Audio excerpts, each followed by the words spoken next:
and a lot of power to wave around. But there is something in that look, you want to be a good person? Maybe it behooves us, anti-theists and outspoken people to provide some sort of alternative, to provide some sort of assurance that you can be a perfectly good person and you are a perfectly good person without believing any of this shit. I try to highlight in my videos the absurdities of here. It's like, come on, you don't believe that, and you're still a good person. What do you know? So maybe eventually that will sort of translate into geez, I am a good person, and I can be a good person. I don't need to have any sort of leanings towards this book or this cult of Christianity. And let me throw in another thing before I go to Thunder. I think the explanation for our empathy, our decency, in general, our treatment of other people in a good way, and us being, on the whole, good people, is much more easily explained by the theory of evolution than reading a 2,000-year-old book. Thunder, did you want to comment? Yeah, briefly. I mean, so a lot of the Christians are what I would describe as their brand image. They're subscribed to the brand image. You ask them, well, what is it though? And they don't have a clue. But coming back to the question asked by the caller, if you were to get rid of all religions, I don't think that would have a big impact on the number of, how shall we say, psychos who want to get into power, because that's a reasonable fraction of that will be determined by the biology or the biology in the environment. So probably your best mechanism for reducing the number of psychos you get into power is to educate people what psychos trying to get into power look like. And yeah, that's probably the most effective thing that you can do to sort of not get any more Stalins and Hitlers. Education. Well, there's some bright theists out there that I don't think that's necessarily the whole thing. I take your point, but I just wanted to make one final point. If you think, for example, that people's behaviour is moderated by their belief in Christian God and their belief in the Bible, a very simple way of testing this is to actually ask them what the Ten Commandments are, and what you will find is that almost without exception they can only name about 4 or 5 of them. So there is, I think, concrete proof that they are not taking their morality from the Bible. And not only that, the 4 or 5, the 3 or 4 they can always name are the social commandments. So they're always things to do with interacting with other people. Don't kill other people, don't lie to them, don't steal from them. That's usually when people will start to peter out. Don't kill it. Adultery would be another one. The ones that they almost never get are the ones to do with the actual religion, about not having any gods before me, not making graven images, keeping the Sabbath holy. These are, if you like, the ones which people have no real connection to. Not killing anyone is, how shall I say, a fairly normative behavior for a species that isn't going to become extinct. Let's take a poll here. Right. People watching on blog, let's see if you can help us out. I reckon I can name all 10. And I know that the first 4 are all about God. No other gods before me, no false idol, don't take my name in vain, and the Sabbath holy for me. So those are the 4 we can just get rid of, okay? Now, the next 6, these are the interesting ones, I think. And again, I think I can name them. Does anyone want to chirp in as well? Because what I find interesting is what is not in the 6. Yeah. It says nothing about paedophilia. It says nothing about bestiality. It says nothing about slavery. Parents. Respect your parents, but it doesn't say respect your. It doesn't say love your children. In fact, later in the Psalms, spare the rod, spoil the child. Mm-hmm. So don't diss your parents. Really? That's of all the things God's got to tell you, that's one of them. Right. We have But rape isn't in there, slavery rape's isn't not in there. there, We've got adultery there though. in there. Thunder, to be fair, we've got adultery. We've got adultery. Coveting. We've got coveting. Adultery in the biblical sense isn't. Adultery in the biblical sense is sleeping with somebody else's wife. It doesn't mean that you can't sleep with, how shall we say, the unbetrothed virgins. Yes, right? and if you want any more on that, watch a video that's recently been put up by Superfly, now under the name Superfly Returns, and I'm glad he's returned. I really enjoy his videos, and I think he's a wonderful person, so I'm glad he's now back on YouTube, only within the last week or so, and he's making his usual style videos about that, and one of them actually touches upon that. But then, yeah, I mean, is it number 7 when we get to Don't Kill? So he's got 6 more important ones before he comes to Don't Kill someone. It's insanity. I'm sorry. I just don't believe how people can buy into it. Anyway, I'm talking too much. Was there anything else before I move on to the next caller? No, that was great. I agree with most of what you're saying, so I'm happy. I'm glad you had me. Thank you very much indeed for your call. As I move on, let's talk about where your YouTube activity got you, NonStamp, because you actually got an invitation to a atheist convention, but it was in Australia. That was a bit of a busman's holiday for you, wasn't it? But you did meet some fun people. Tell us about those as I bring in the next caller. Yeah, that's not the best spin to put on it. Where did it get me? Because you're already gone back more than 2 years now, suggesting it hasn't got me anywhere. I had to fill in as I'm bringing the next caller, which kind of is accurate. Actually, I haven't really. Well, no, I don't do it for any motivation other than the enjoyment of doing it. But yeah, I spoke at the 2010 Atheist Convention in Melbourne. I was invited to attend the 2012 Atheist Convention back in when was it, April this year. I was invited to attend as a guest, but I could not do it. Just scheduling was not didn't make that an option. But yeah, I did meet Dawkins at the Atheist Convention in 2010. He at the after party. He was late. He was late to his own. No, he was on time for his speech, but he arrived at the place, like, he landed in Melbourne about an hour before his speech began, something like that. And so he was in an awful rush, and I met him at the after party at one of the organisers' house, and I wouldn't normally do it, but I thought, look, here's my one chance. I'm never going to see this guy again. Like, I went up and just said, look, I was curious, does he know who the hell I am?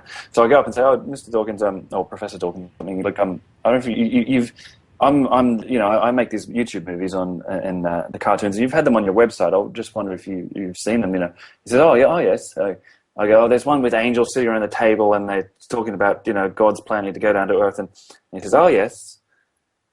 I'm like, oh fuck, okay. There's another one that you had on your website. It was about Hitler, and this guy interviews sort of Hitler and Stalin and Mao Zedong together. Oh yes, and walks off.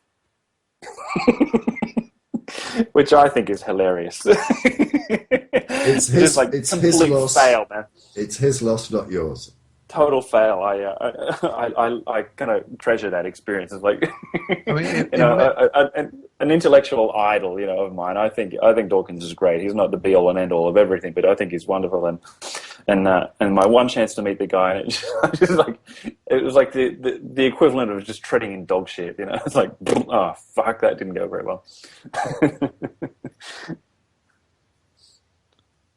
But in many ways, I mean, what you've achieved on YouTube is fairly impressive, really. I mean, it really does show that content is what matters on YouTube. And the animations that you've got are, well, I mean, they're fairly expressive for what they are, but it's not something you would expect to see on, how shall we say, old media. But no, this is the point that I made back in my speech. It's like the fact that I can have something like 7 million views now, and it is remarkable. Like, I'm not a particularly, I'm never in my wildest dreams where I imagine ever calling myself a filmmaker or something like that, or a movie maker, let alone a writer. But you know, that's what the internet sort of allows for, and that's all good. You know, like thinking sort of unself-centeredly. Like the emails that I get can be pretty shocking, man. Like people, like when you get that email from the gay 15-year-old in Tennessee who says that I've changed his life and he's happy with who he is now because he's shaken off his faith, you know, partly due to my videos. It's like, Jesus Christ, like how did that happen? I'm just a dude making, you know, stirring up some shit in my living room, and there's a guy in Tennessee whose life's changed. You know, like I get mails like that. I've lost count. I think this is a message that should be expressed. People may think because they only have a few hundred subscribers or whatever, and they're making their effort to spread a message. And they may feel that, you know, well, perhaps I'm not really achieving anything here. I totally disagree. I want to support and encourage them to carry on doing it. The way I have always expressed it is that to have an influence on someone, it's highly unlikely that it's ever going to happen with one message or them watching one video, but it's more like an attrition, and even their videos that may not be seen by that many people still can have an effect, and I think that they should be supported and encouraged. You obviously through what I think is an absolutely brilliant style of videos, perhaps have a greater effect than many. But even those, as I say, who perhaps think that they're not having an effect, probably are. Anyway, on that, can I just Thunder first, and then we'll go to the caller. Thunder. Yeah, I mean, when I was at the Reason Rally, I was stunned by just how many young people there were who came up and gave stories very much along the lines that you were saying, that we had made a difference to these people. And that shook me up in a way that I really hadn't been previously. And that really sort of encouraged me to try and do more. But the sad thing is, and this is something that I'd like to get a brief feedback from you on, NonStamp, is that the video producers on YouTube seem to be going the other way, that there seem to be less and less people who are actively making videos on YouTube. So I worry that we're looking at a sort of diminished impact in the future here. I mean, do you have any thoughts on that? Oh, yeah, lots actually. Something that both of you guys will have noticed, and anyone who makes videos will have noticed. Like I put a lot of effort in sometimes, not always, but I put it because I enjoy it. I just want to, give Noah's details. I want his hands to be all scratched and his dirty fingernails, or I want to have more post-it notes on his back wall or something like that. I love it. I get really involved. But I put all these hours and hours in, and I put it up, and somebody makes a comment and says, "Yeah, that was great. Do another one." I'm like, oh, Jesus, no, give us a fucking break. Like, that's all the time. Like, make more, make more, make more. It's like, look, I cannot. I've done about 50 now. And I'm still getting comments on videos that I made in 2008. Like these things don't go away. I get usually about 3,000 or 4,000 views a day. In the down times, like when I go for months without making anything, there's still people watching these things. There's still people discovering this stuff for the first time. There are still people. I get comments from people who say they've been watching atheist movies on YouTube for ages and they've never come across anything I've done. Like, how did I miss this? Oh my God, this sort of thing. Like, they've watched all your movies, done about all Aaron Raz. I've never seen anything I've done. There's a lot of discovering yet to go on. And 55,000 subs when compared to somebody like, I don't know, The Amazing Atheist got 150 or something. And I don't see sort of any value at all, actually, in what The Amazing Atheist does. I haven't watched for a long time. I don't know if he's doing anything useful now, but I mean, I try. Well, I think, to be fair, and Thunder's got about 150 plus, almost 160. It doesn't really matter. The fact is that he's approaching it from a particular angle. It's not one that I particularly endorse, or I'm not subscribed to him. I don't watch his videos, but it's part of the blunderbuss approach. So let's not criticize Yeah. I mean, I can tell you, as someone who at least loosely keeps track on the stats on these things, that whilst the Amazing Atheist isn't my cup of tea and isn't really someone who I have any particular alignment with, the truth is that he probably pulls in about as much traffic as the rest of the secular people making videos put together. He does pull in a lot of traffic. Now, does that traffic have the same impact? Is a sort of different question. But if keeping people's attention is the fact that you're going, then he is fairly successul.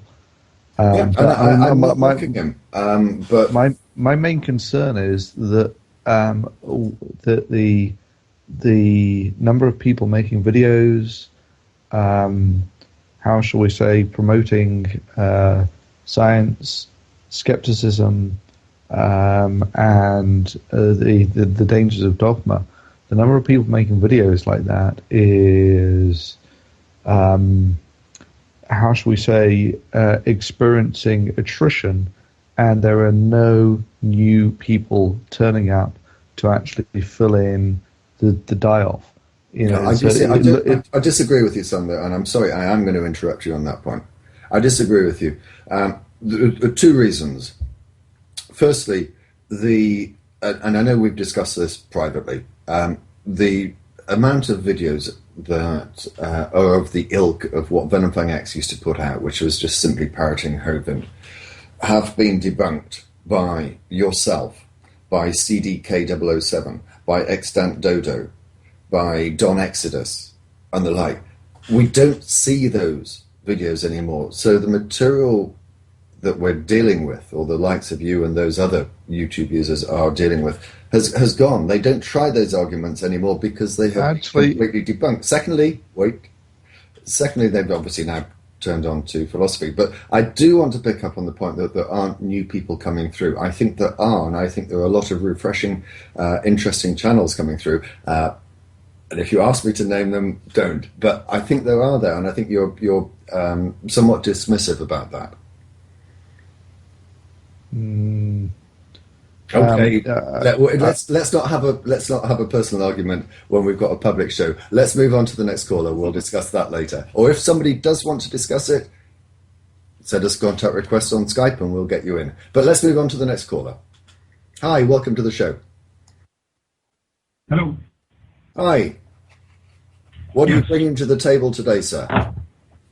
Well, basically, my point is, usually when we talk about atheism versus, let's say, theism or something like that, it may be something like we're looking for the differences. I don't know. I'm trying to locate what I would say the end game is. So what do we want to achieve as atheists? We want more atheists around us. We want informed people. We want to be known to say something. So when I talk to my friends or anyone, they're basically all believers, let's say. But if they have an accident, they don't call 911. They don't get on their knees and start praying. If they get sick, they take medicine. Again, they don't get down on their knees and start praying. So usually I try to guide them in that sense. We're not that different. We're basically living our lives, and everybody is living their lives as atheists. And only in very specific cases, maybe, they get into the, well, yes, there is a God and he might help me with this. And usually it's when somebody dies or something like that. But besides that, it's almost everybody's living their lives as atheists. And if that were the case, I would have no problem whatsoever. I would not be on YouTube, I would not be making videos. But I think the problem is, and the reason that I'm motivated to make videos, and I'm sorry if I'm allow obviously the others to come back very shortly. I'll keep my point short. My problem is that people use religion in order to do things which I consider to be bad. I think the religious movement in America, which is probably the one I'm more familiar with than any other, uses religion to prevent or to discriminate against homosexuals and prevent gay marriage. This is unacceptable in my view. They use religion to stop stem cell research, which again, in my view, is unacceptable. Now, if they keep their personal views of themselves, I could name others, but anyway, if they keep their personal views of themselves, yeah, we have no problem, but they don't. Religious organizations use those who are religious to support their bigotry, their discrimination, and their will to do what I consider to be bad things. And so long as they do that, I will be speaking out against them as best I can. NonStamp, let's go back to you. Yes, well, I would echo everything you just said there.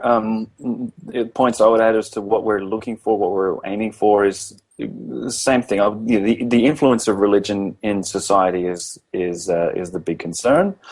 Also, let's get on a macro level, the influence of religion on people's individual lives. I wish that I'd been talked to earlier as a Christian, when I was a Christian. Dan Barker at the Atheist Convention that I was at said, made a joke at the beginning of his speech. He said, look, I was a fundamentalist preacher for 15 years. Where were you guys? Come on, I could have used you guys. I could have, would have been helpful if you guys had been a bit more outspoken back then. So setting people free individually, if that's, available to us, at least putting the ideas out there and publicizing the ideas that would eventually lead them to making that decision for themselves. There's also there's a lot to be said for simply talking about the truth. People come out and say there's a God in the sky that's going to condemn you to hell because he can't dwell with sin, and so he sacrificed himself unto himself to appease himself, and if you believe in it, then he's going to deem that you can go to heaven and live in happiness for all of eternity. And it's up to somebody to say, bullshit. That's a good motivator for me. It's like, bullshit. What? What are you talking about? Yeah, and this God despises foreskins. Oh, come on, let's stop talking about this bullshit. That's a legitimate approach to me in my mind. I have to take issue with you, NonStamp. Does he hate foreskins or does he love them? Does he hate them because he wants them chopped off, or does he want them delivered to him because he wants to put them in a light tempura batter and deep fry them and eat them? I can't work out whether he loves them or hates them. You would have to ask him that. And finally, I would finish off before we get back to the caller by saying, as atheists and anti-theists and outspoken atheists, whatever you'd call us, we don't want to be doing this. We're doing this because we feel like we have to. If the religious lobby would get out of public policy and politics, we would have nothing to talk about. If the church lost a lot of its influence or something, we wouldn't be out here talking. We're not talking against, Buddhists so much, are we? And why? Because they keep to themselves. And if people keep to themselves, then I got no problem with them. And I got friends and family who are believers, and they keep it to themselves. And I wouldn't go there. I think it would be, almost sort of unethical for me to do that. I engage these arguments with people who are in the debate or who are voluntarily clicking on a video. I would never take my ideas to somebody who wasn't, in a sense, exposing themselves to that level of scrutiny. That's all I got. Did you want to come back on anything? Well, yeah. Sure. For example, I live in Costa Rica, which is a very religious country, but still, for example... help me, please, if you will. What religion? Catholic, yes. I would say 95% Catholic. Okay. Well, maybe 80% Catholic and now 20% evangelical, let's say. God, it gets worse. Go on. Yeah, it is kind of getting worse, yes, in that sense. But, for example, right now in the Congress, which is 57 congressmen, one of them is a religious guy. And that guy got pointed out to the human rights division, let's say, of Congress.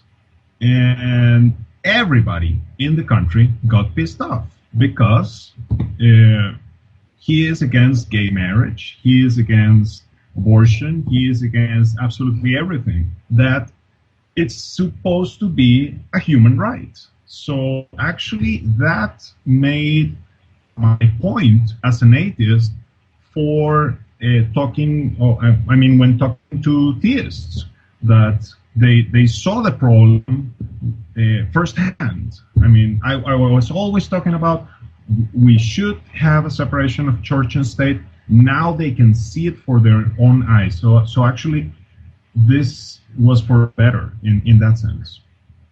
So what has happened to this person then? Well, he is still there, and he won't step down, of course. There is no way to remove him from charge. He has to step down for himself if no one does anything. And what I'm trying to do, I'm sorry, I'm struggling to get the concept in my head. He's made certain statements about his views on the likes of abortion and same-sex marriage.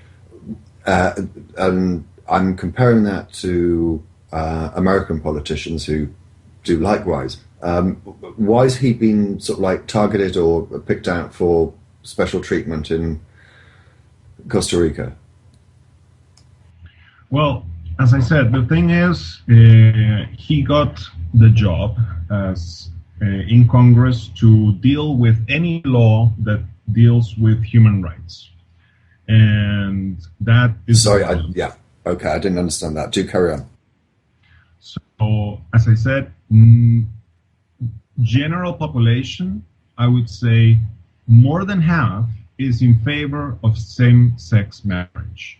But he takes his religion to the laws-making Congress, and that's why everybody has a problem with him. I follow. What I find interesting is that you say that 80% of the country is Catholic, and yet the majority are in favor of same-sex marriage.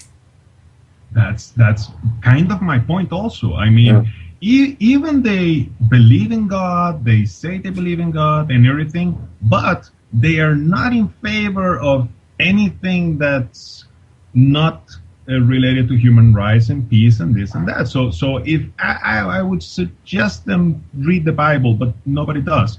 So, where would reading the Bible get you if the issue that you were trying to determine was whether same-sex marriage was acceptable?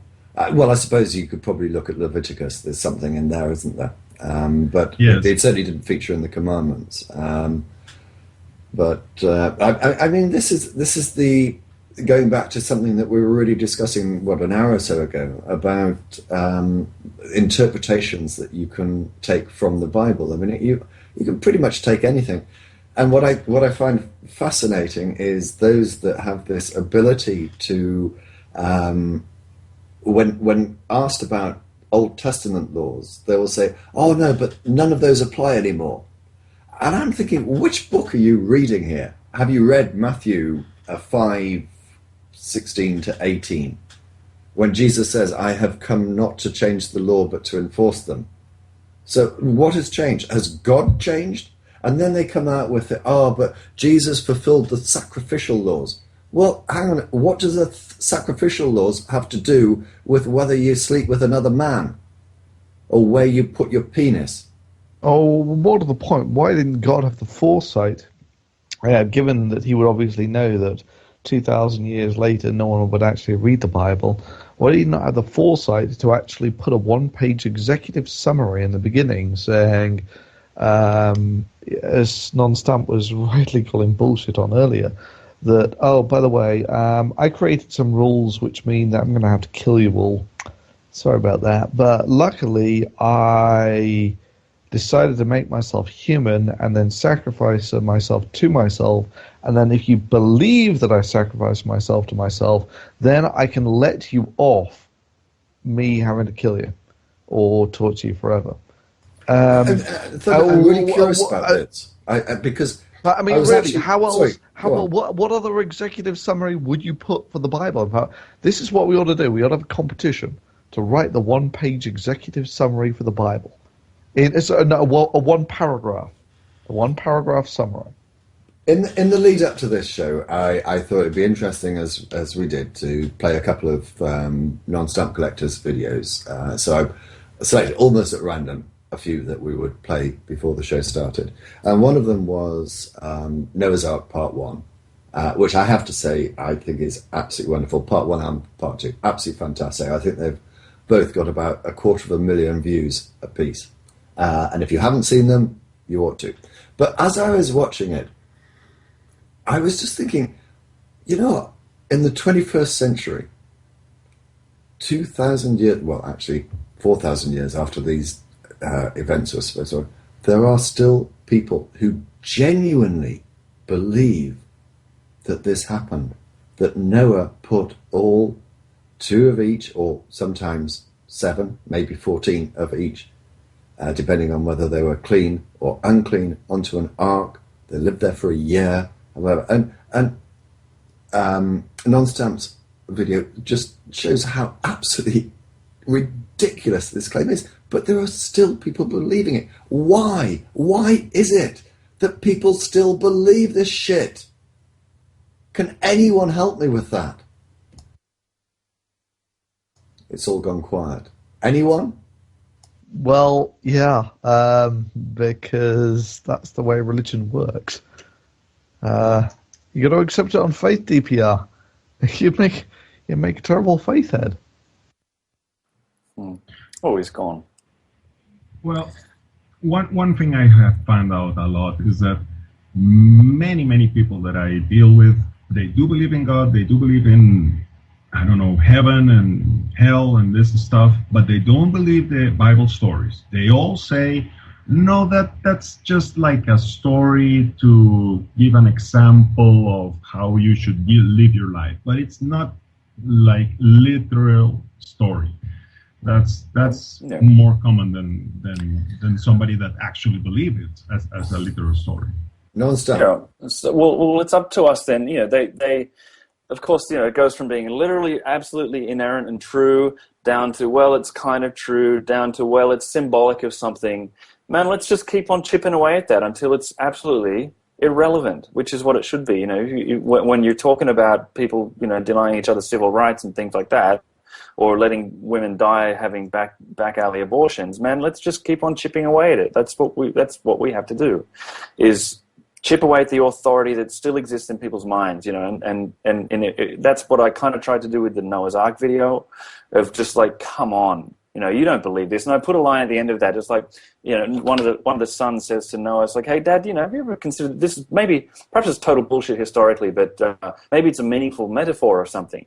I was like, well, what could it possibly be a metaphor of? You know, apart from showing that God is this crybaby deity who kills everything he possibly can if he doesn't get his own way. That's verbatim, you know. I love the sound of my own voice. I do watch my own videos.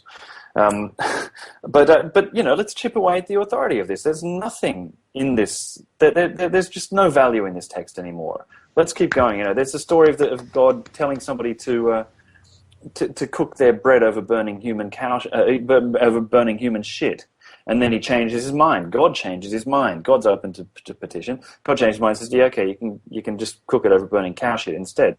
Like, what book are we dealing with here? This book deserves to have no authority whatsoever. And if I can, you know, this is my next big project, you know, perhaps I should do a master's degree and submit this video that I'm planning in my mind as my master's thesis on early New Testament history. It's like, man, the authority of the book is in tatters, absolutely in tatters. And I'll hold this book up and I can see it now. Get a book like this, Lost Christianities by Bart Ehrman. Or, of course, the classic. This is much easier to read. Go and buy this book, Misquoting Jesus. This is the basics of just how fucking bad the authority of these texts is. It's astonishing. It is just astonishing. Can I raise one thing? I mean, again, going back to the interpretation of the Bible, there are those who will, you know, selectively pick. Sorry, I've just eaten a cookie. You know, bits from Leviticus, right? And they will rely on Leviticus saying homosexuality is a sin. It's I think only a couple of verses away, certainly no more than a chapter or two, before it says you shan't eat shellfish. And as Aaron Noir has so eloquently put, as he always does. So you've got these people in Red Lobster eating shellfish, hitting on the gays. I mean, how selective can you be about it? As you say, it just reduces the document to risible aspects. I've got another video sort of that I've been picking at the script for more than a year again. I very rarely, but think of the problems that we have in the world. Think of the moral dilemmas that we face, and think of the all the just we don't know what's going on, man. We're lost. We've been struggling for thousands of years to figure out where on earth we are, where the fuck we are. That we're in a universe. That's a start. Those things up there in the sky, they're actually stars. They're suns. We figured that we live on a round planet. We don't know anything. We're coming from an infancy of society and knowledge. Now, what does God choose to give us, in terms of helping us along the way? Man, read Ezekiel. Read God's instructions for what he wants them to do in terms of planning a city. Man, it will blow your mind. Like, you have to make a gate. The north gate has to face this way with 2 doors coming in. And now on the Sabbath, or the morning before the Sabbath, the priest has to come in through the north gate with 3 birds and 2 lambs. He has to sacrifice them, put the blood here, put the carcass there. Then he has to turn around 3 times on the spot, spit to his left, and walk out the east gate. At the east, and it goes on and on and on like this. It's fucking amazing, man. If you look in there for answers and you get that instead, oh man, it's beyond comedy. It's the funniest thing you've ever read. If you look at it in the context, you put a sort of context there of like, let's look at this book for answers to the deepest questions of the universe. It's like, it's how to design a freaking, how many cubits long the wall has to be of this and wall. How twisted it is that you've got to put blood on the left foot of the priest and the left foot of the sons of the priest and on their left ear, and you shall pour the blood on the altar of the burnt offering. It's like, you've got to be kidding me. This is, I would probably, in fact, I would make this bet with anyone who's willing to take it up, that you could actually read that to Christians, and 9 out of 10 of them would think you were describing a satanic ritual. Actually, that's probably a bit much. 7 to 8 out of 10 would think that you are describing a satanic ritual. Yeah, but we do know that the good Lord, at least in the Old Testament, enjoyed the smell of burning flesh. He seems to have gone off it a little bit, but who's to know? Carl, are you with us? Indeed I am. Hi, welcome. What offerings are you bringing to the table today? Alright, well, I guess I'll try and make it quick because we don't have a lot of time left. I just want to start off by saying I'm a huge fan of you guys, like all of you. I wish Aaron was here, actually, just because I wanted to say how big of a fan I am of his. But, that's the best brown nosing. You didn't make the mistake of selecting Non-Stamp and Thunder and leaving me out. So you're not done. You can carry on. Okay, awesome. What I wanted to ask is a kind of a couple of quick questions. One of them I wanted to ask was, you guys have really gotten me interested in the topic of religion and just all that in general, and I wanted to know what got you guys interested in religion to start with. Are you asking whether we had a religious upbringing? Maybe. So far as it relates to YouTube? Yeah. Just so far as it relates to YouTube. Okay, Non-Stamp. Yeah, well, I did have a religious upbringing, very, very liberal, very loose, just a typical sort of, corner suburban church, nothing fundamentals or anything like that. But I was brought up with it, so I know all the stories. I got into it myself, did a born-again experience thing when I was about 14, and spent the next several years losing my faith very slowly and painfully and confusingly.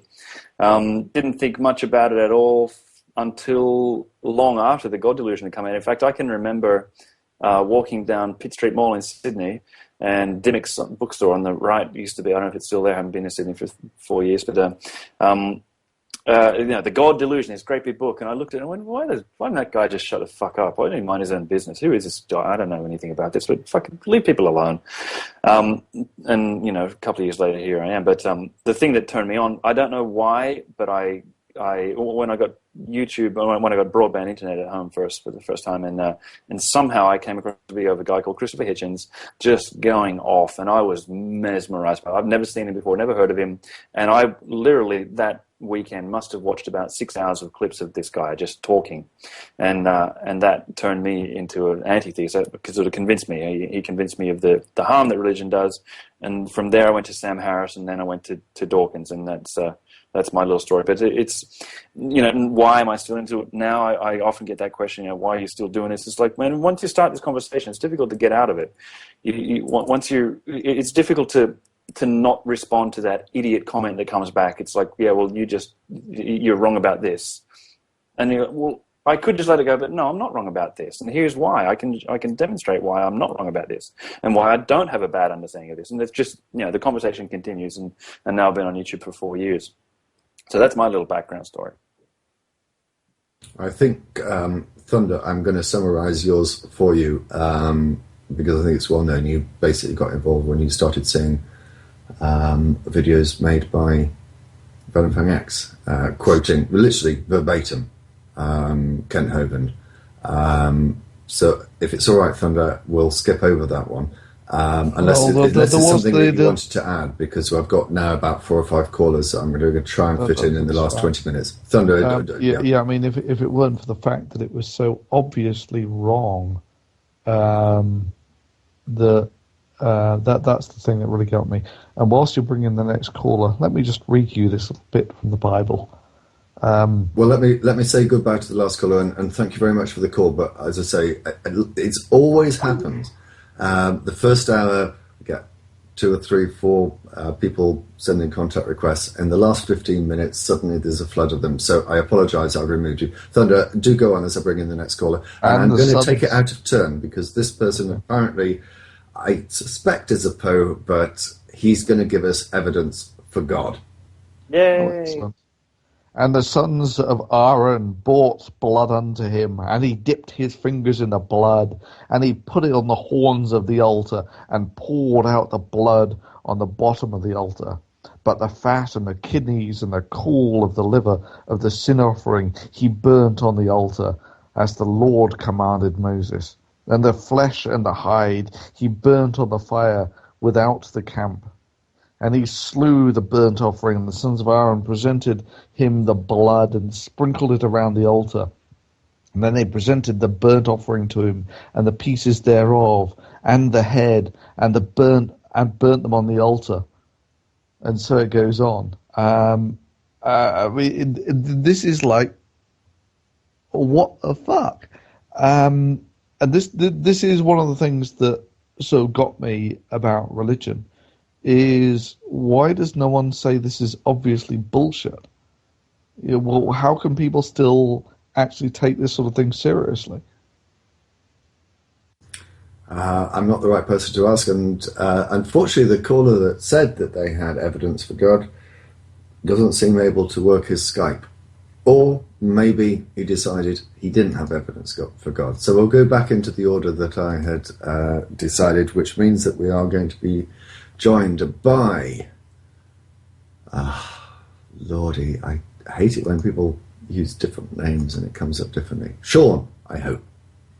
And I can't, I'm afraid, remember what Sean's question was all about. But if Stephen Ponage wants to call back, wants to come back and join us, let me know. We await with interest your evidence of God. Anyway, in the meantime, Sean, welcome to the show. Hi guys, thanks for having me on. I wanted to comment briefly on what Steve said earlier, just with respect to the census results and how people identify themselves in with their religion. Here in Ireland, people, when someone says they're a Catholic, they might not necessarily mean it in a religious sense. It might be in a cultural sense. For our last census, 85% of the population stated that they were Catholic. But I know from just examining my peers, it might be just an anecdote, but probably only about 10% of them actually regularly attend Mass and so forth. So I think if someone puts down something on a census, it doesn't necessarily mean that they are following or subscribing to that faith. It just might be a cultural thing or something. They're not given time to actually think about the question. But the real point I wanted to bring up was I was having a discussion with a Muslim on Twitter, and I admit Twitter, 140 characters probably isn't the best place. I'm sorry, I have to interrupt. I lost my Twitter virginity a few hours ago, and you've got 146 characters that you're... How can you have a debate with someone on Twitter? You can't, and I'll explain what I did to correct that. But basically, the premise of our argument was that the universe is so perfectly tuned, and she said that if Earth moved a couple of centimeters away from the sun, it wouldn't be able to support life. So I explained to her... Bullshit! I know, I explained obviously to her that the Earth's orbit varies by about 5 million kilometers, and that the habitable zone in our solar system is about 60 million kilometers. And I cited the papers to her, castings back in 1993 and a few other papers. So the conservative estimate is about 60 million kilometers. And I explained this to her, and she completely ignored it and went back to her, no, but obviously the universe is so finely tuned. And then I explained the other arguments. Now, I couldn't continue this debate on Twitter because, as I said, you only have 140 characters. There's only so much you can say. So I invited her on Skype, and I had a chat with her on Skype. I said, if my role is to educate her and bring her over to our side, I need to have a better place to do so. So I invited her on Skype, and I went a little bit more in depth into the discussion, explaining the cosmological side of things and then the biological side of things, and she completely ignored it. She went into a defensive bubble because I think what was happening was she's got this made-up fantasy where when she dies, she goes to heaven, and anything that interferes with that idea of going to heaven, she rejects it. So I'm not sure how. I suppose the question is, how do you get through to someone who doesn't want to hear the truth? I think that's a very good question, and I think it's one that probably all three of us, in our own ways, have struggled with. Non-Stamp or Thunder, who would like to go first? How do you get through to someone that's thick as a brick?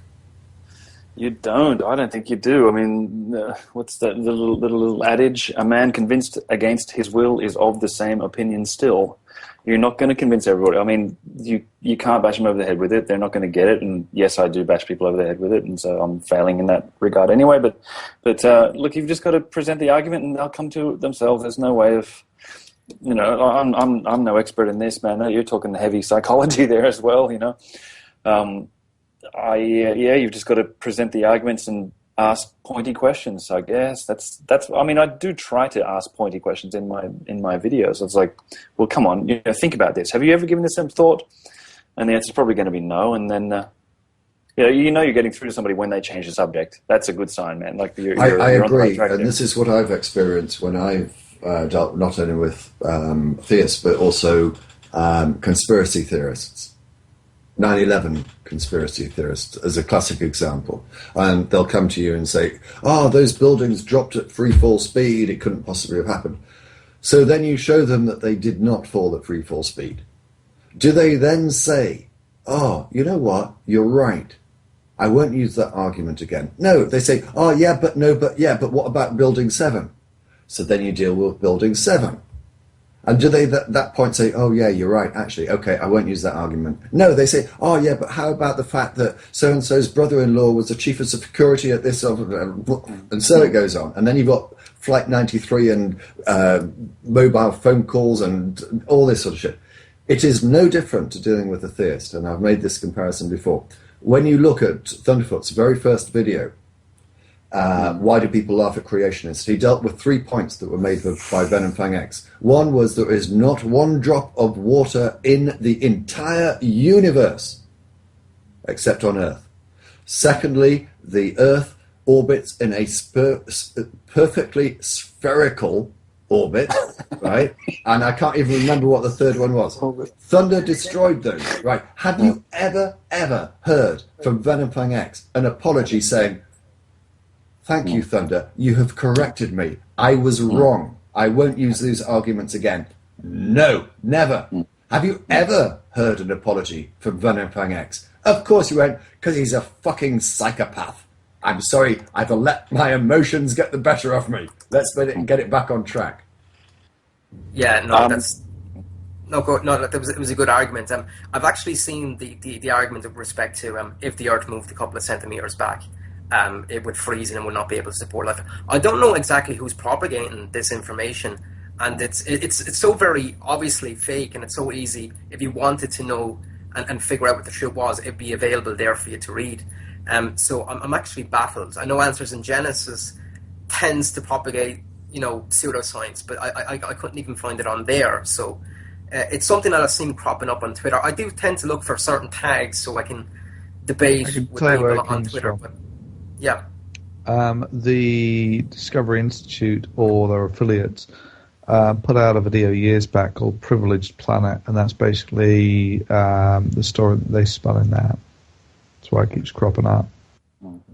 Oh, okay. Well, look, I don't want to take up all your time. It's my first time actually watching a show and first time calling in. I think you've done a very good job tonight, and I'll be sure to watch again. That's very kind of you. Thank you. All right. Can I add a point? Yes, sure. Can I move Sean as I bring in the next caller, and then we'll come back to you. Okay, thanks, guys. Thank you very much indeed. Thanks, Sean. Yeah, I would say two things on that. Like, nobody likes to be proven wrong, of course. Like, nobody does. That's just a human thing. And you're going to get resistance if you give the fact and then you wait for the person to admit that they're wrong. It's never going to happen. I think a softly approach is a good one here, and that's maybe why the internet is a good forum for me, because I can just put the thing there. I'm not staring at anybody in the face saying, right, what's your fucking response to that? You've got to leave people to come to it themselves. Like I think you would, present Stephen, the argument. Could you just please mute your microphone before we come to you? Thank you. And then leave the person to figure it out for themselves and come to that conclusion for themselves. That's all. Stephen, welcome to the show. Stephen, can you please mute your microphone before we come to you? It's not rocket science, and I know you've got evidence for God for us. Oh, excellent. We'll come to you, Sean. Yeah, let me briefly make a couple of points. There are all these nice little witty sayings about, if you can't reason someone out of a position that they didn't reason themselves into, or that if you could reason people out of religion, then there would be no more religion. The thing is, whilst they're nice sayings, they're also not very accurate in that you can reason people out of religion. And as NonStamp was saying earlier, that you do chip away at these things and eventually they do have an effect. However, even if you don't have an effect on those people, if you do these things in a public forum, the contrast of ideas... Thunder, I'm sorry, can I pause here, Thunder? Stephen, it is not rocket science. Will you please mute your microphone until we come to you? Actually, we can come to him now. All right, talk to us, get us over with. Seeing as you can't mute your microphone. Someone who can't mute your microphone is going to bring us evidence of God. What have you got for us, Stephen? He's just muted his mic. Oh, God. Why is it this? Why is it always these ones here? Thick. I wonder if you can use apostrophes. Well, until he works out how to unmute his mic. When you come back in, Steve, that's great. And he slew it, and Moses took the blood of it, and he put it on the tip of Aaron's right ear, upon the thumb of his right hand, and upon the great toe of his right foot. And so it goes on. And he brought Aaron's sons to Moses and put the blood on the tip of their right ear, upon the thumbs of their right hand, and upon the great toes of their right feet. And Moses sprinkled the blood around the altar. And this is satanic blood rituals, but it's actually the Bible. Yeah, but that's it. Stephen, are you with us? He's back. You got 10 seconds, Stephen, otherwise you're done.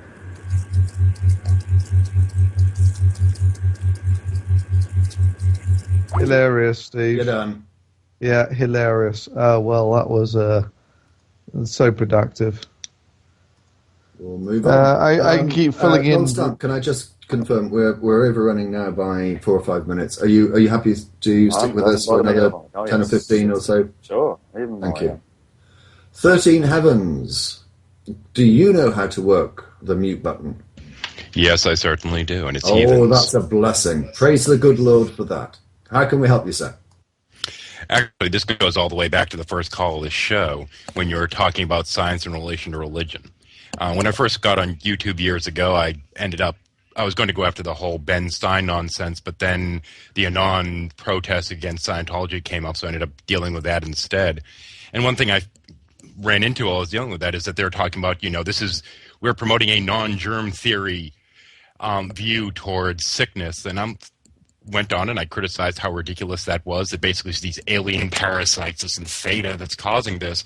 I had a whole bunch of people laughing at it. But then when I turned around and mentioned that Christianity promotes a non-germ theory as well, that they're demons, I got their apologists coming in and saying, yes, but when God showed them what parasites and viruses looked like, they said, look, it's demons. I'm thinking, man, why do you look at this and laugh and then look at your own thing and say, no, but ours is true? This goes back to a discussion that I was supposed to be moderating between Owen and someone called Randy Nelson, who was a Ray Comfort supporter. They met at the Reason Rally and had a somewhat heated exchange there. They then tried to have a reasoned discourse. As I say, I was supposed to be moderating, and I lost the plot with them because I was getting bored, partly because Randy simply could not or would not understand the basic question, which was, Randy, if you were approached by... Stephen, do not call me. I will try and bring you back in before the end of the show. Do not call me again, please. How these people are... Oh, he's got proof of God, of course. Sorry. And the question that was posed to him was, if a Muslim approached you and said to you, look, I have the divine word of God, and it's here in the Quran, why would you not believe him? And if, as an independent observer, I listen to you telling me you have the divine word of Yahweh, as evidenced in the Bible, and a Muslim who said that they have the divine word of Allah in the Quran, how would I differentiate between the two? And he came up with no answer to this question. All he could come up with was, well, it's been revealed to me in such a way that I know it's true. How unpersuasive. Thunder, you were present at those Reason Rally discourses. Sorry? Okay, we'll go to NonStampCollector. I know it's getting late for you, Thunder. What am I being asked? Sorry. I've probably gone slightly off topic. Do you want to repeat the gist of your question? Ultimately comes to the question of the proverbial blinders. In my case, there was actually a little bit of theism or deism, more specifically, that I was holding on to years ago. And it was me actually looking into Scientology and their beliefs that killed the last of it, because as I'm looking at the beliefs of the Scientologists, and they're saying, wow, this is nuts, this is ridiculous. And then you look at the leader and you think, what's really the difference between somebody like L. Ron Hubbard 2,000 years from now versus Jesus 2,000 years ago? And when you sit there and confront people with this and say, okay, well, this group's promoting non-germ theory, they'll laugh. But when you say, okay, your group also does, they say, oh, no. Yep. It's basically special pleading. And you're absolutely right. All religions start off as, how shall we say, somewhat cliquey cults. Just as the journey of the longest journey starts with a single step, etc., etc. And it's something that I think we should all be aware of is it is easy to be seduced, so to speak, by special pleading. And I think people really don't like it when they are confronted with the fact that how would you distinguish between early Christianity and Scientology? Or any other cult for that matter. Exactly, yeah. Or any other religion. 13 Heavens, I'm going to move on, but thank you very much for the call. I'm doing so not through disrespect, but because we've overrun by 10 minutes now, and I'm told that Stephen, with evidence for God, is going to answer